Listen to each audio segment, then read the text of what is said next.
Alam mo ba? Ice cream, ice candy, milkshake o fruit shake.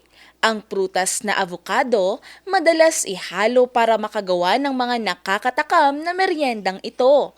Pero bukod sa malambot at creamy nitong laman at malinamnam na lasa, may isa itong katangian na hindi pa alam ng karamihan. Sagana ito sa unsaturated fat o ang tinatawag na good fat. Ito yung uri ng taba na bukod sa ligtas, maaari ring makatulong sa pagpapababa ng kolesterol at pagpapanatili ng malusog na puso. Ayon sa mga pag-aaral, mahigit 75% ng kabuuang taba ng avocado ay unsaturated.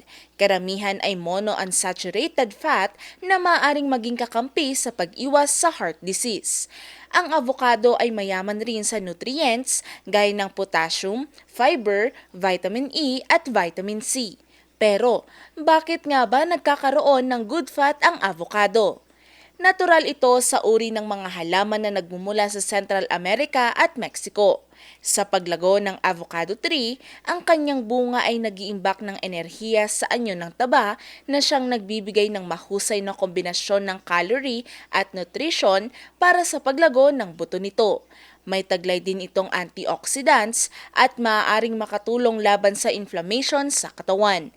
Sa kasalukuyan, marami ng pag-aaral mula sa mga institusyon gaya ng American Heart Association at Harvard School of Public Health ang sumusuporta sa mga health benefits ng avocado.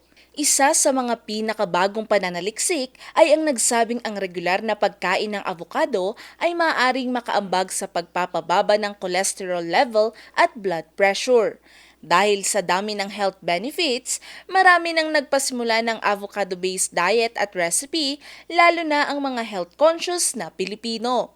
Ang pagdami ng produktong gaya ng avocado oil, avocado spread, at avocado smoothies ay patunay na tumataas na ang kamalayan ng mga tao sa halagang pangkalusugan nito. Kung ikaw ay naghahanap ng healthy na alternative sa butter o margarine, maaari ring subukan ang avocado. Mura na, masarap pa at may halagang pangkalusugan.